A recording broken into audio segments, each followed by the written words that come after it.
그런 분들 전화의 요지는 왜 프랜차이즈가 5개에서 안 나갈까요? 왜 우리가 20개에서 안 나갈까요? 답은 정해져 있어요.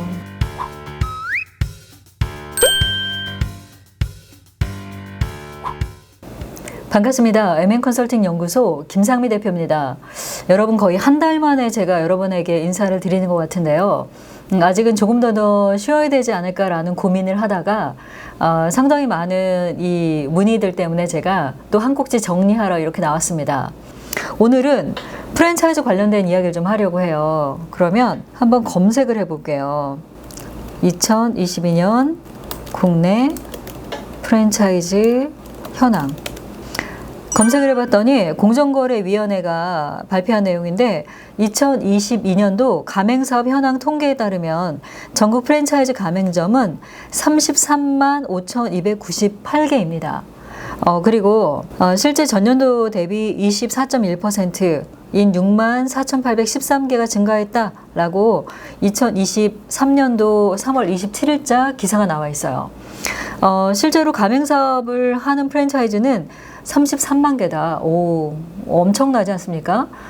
여기에 해당되는 것 중에 여러분들은 프랜차이즈가 과연 무엇일까라는 부분에 이런 업종도 프랜차이즈예요? 라고 할 수 있어요. 예를 들어서 세탁업, 학원, 뭐 이런 것도 다 프랜차이즈예요. 우리가 알고 있는 예를 들어 외식업.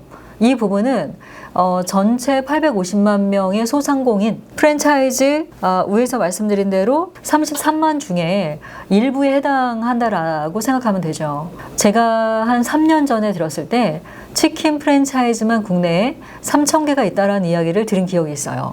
그러면 치킨 프랜차이즈가 3,000개다라는 것은 여러분 알고 계시는 뭐 BBQ, 교촌, 뭐 BHC, 굽네, 내내를 포함한 예를 들어 또봉이라든가 노랑통닭, 치킨 플러스 뭐 등등등 땅땅치킨 뭐 이런 데 포함해서 이런 치킨 프랜차이즈만 해도 3,000개가 넘는다라는 거죠.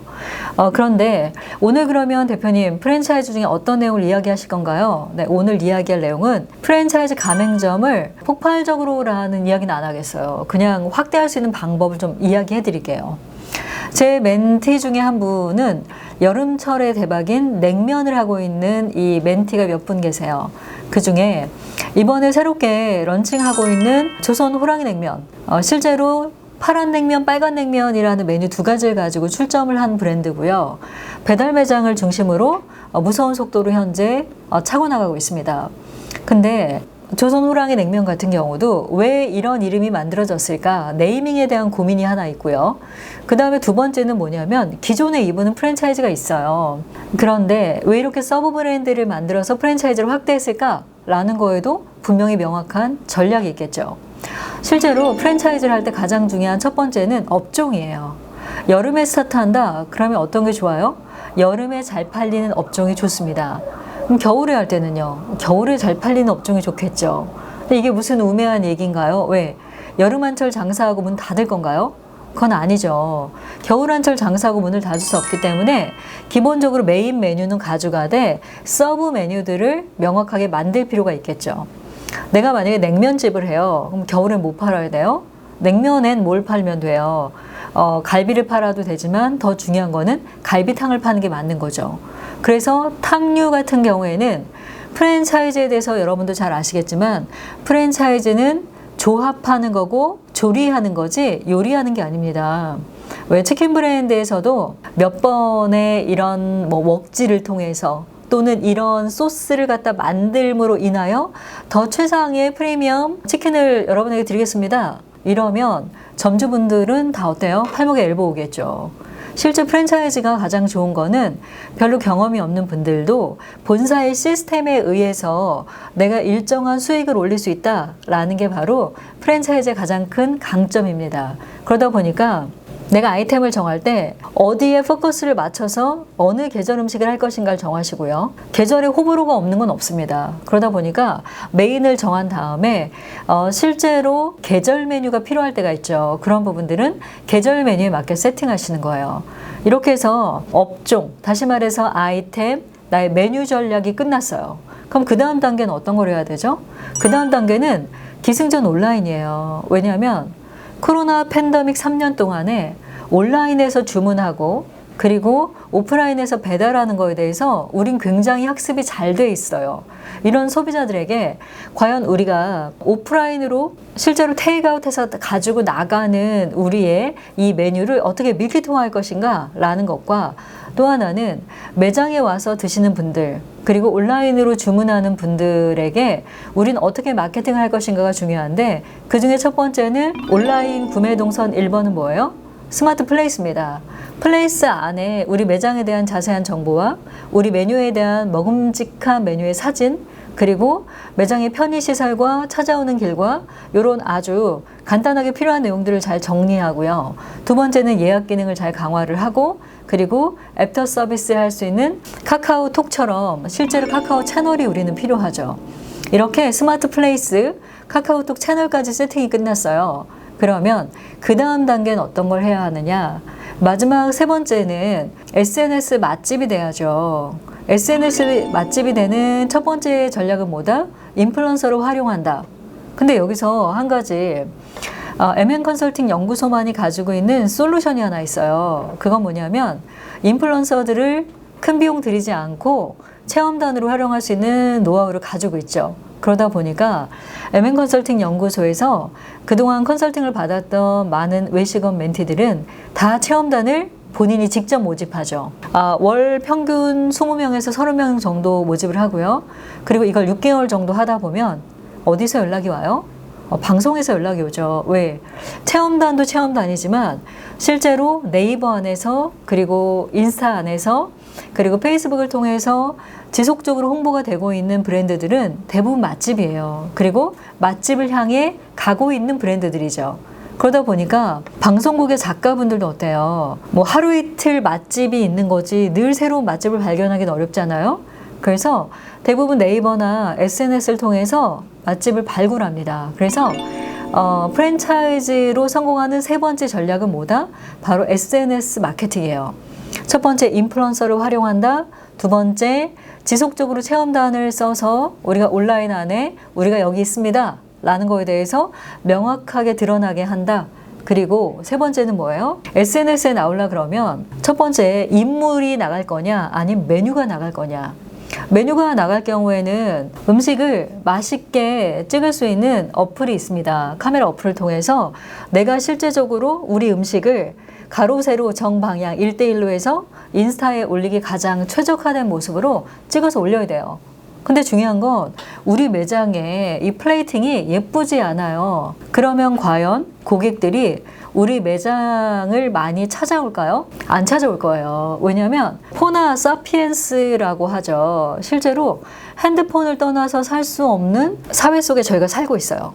음식이 나오면 누구나 다 어때요? 항공 촬영하죠. 제가 TV를 잘 안 보는데 외식 관련된 프로그램은 반드시 챙겨봅니다. 근데 최근에 피렌체인가요?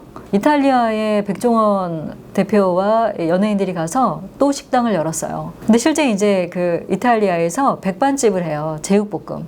거기서 제육볶음을 시켜서 먹는 사람들 대부분이 첫 번째 행동이 뭐예요? 다 항공샷이에요. 그러다 보니까 우리 집의 플레이팅이 얼만큼 SNS에 나오기에 최적화되느냐, 이거는 프랜차이즈 성공과 실패에 상당히 큰 영향을 줍니다. 최근에 컨설팅하고 있는 일식 브랜드가 있어요. 근데 일식 브랜드는 오봉이라 그래요. 오봉이 뭐죠? 쟁반이에요. 사라라고 해요. 사라는 접시입니다. 일식에서 망하지 않는 집의 특징은요, 오봉에 그러니까 8개에서 10개의 사라가 올라가는 집은 절대 망하지 않아요. 이게 무슨 뜻이에요? 플레이팅 할 때 접시의 숫자가 8개에서 10개 사이의 일식은 결단코 망하지 않는다라는 프랜차이즈 외식업의 어떤 불문율, 다시 말해 국룰이라는 게 있어요. 그러면 돈가스 집은 어떻게 해야 돼요? 괜히 두툼이란 말을 쓰진 않겠죠. 그럼 또 마지막으로 고민해 볼까요? 실제 여러분이 하고 있는 외식 업체, 여러분이 하고 있는 프랜차이즈가 왜 가맹점이 늘지 않을까요? 우리 매장의 플레이팅을 확인해 보시면 답이 나올 것 같아요. 그리고 마지막으로 하나 첨언을 좀 하자면, 호너 사피엔스 시대다 보니까 인테리어 중요합니다. 대부분 10개 미만은 시방서가 없어요. 무슨 말씀인지 프랜차이즈 하는 우리 가맹 본부장님들 대표님들 대부분 다 아실 텐데 요즘에 너무 연락이 많이 와요. 예를 들어서 무슨 참치, 뭐 무슨 쭈꾸미, 뭐 굉장히들 많이 연락 오시는데 제가 사무실에 잘 안 나와요, 요즘에. 컨설팅 자문을 한 8개월 뭐 또는 뭐 2년째 하고 있는 브랜드들만 나와서 컨설팅을 하고 있는데 그런 분들 전화의 요지는 왜 프랜차이즈가 5개에서 안 나갈까요? 왜 우리가 20개에서 안 나갈까요? 답은 정해져 있어요.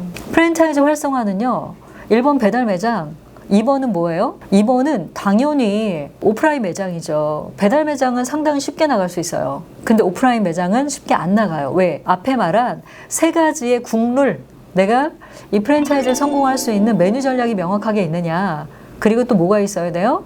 메뉴 전략이 있고 누구를 대상으로 시즌에는 어떤 걸 할 것인지에 대한 프로모션도 당연히 있어야 하고 SNS를 공략할 수 있는 여러 가지 요인들을 여러분들이 명확하게 가지고 있어야지만 성공할 수 있다는 거죠. 이 프랜차이즈들이 5개, 10개, 30개 이상 더 이상 출점되지 않은 이유는 명확합니다.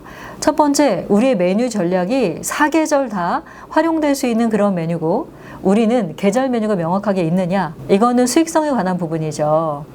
그리고 두 번째는 실제로 우리가 마케팅을 잘 하고 있는지 이에 대한 부분을 꼼꼼하게 체크해 보시고, 마지막 3번째는 SNS에 최적화되는 체험단을 잘 가동하고 있는지, 인플루언서들을 어떻게 쓰고 있는지, 방송 출연이 되고 있는지, 또는 포나 사피엔스들을 만족시킬 수 있는 플레이팅과 인테리어는 명확한 컨셉이 있는지 등에 대한 것들을 잘 체크해 보신다라고 하면 현재 프랜차이즈 가맹점 활성화로 고민하는 많은 분들의 고민이 해결되지 않을까 생각합니다. 오늘은 체크리스트 관련된 이야기를 했고요. 다음 시간에는 현재 8개월 차에 가맹점을 잘 차고 나가고 있는 우리 그 멘티 중에 한 분을 소개해 보도록 하겠습니다. 여러분 오늘도 좋은 날 되시기 바라고요. 여러분의 성장과 성공을 늘 응원하겠습니다. 지금까지 MN컨설팅 연구소 김상미 대표였습니다. 감사합니다.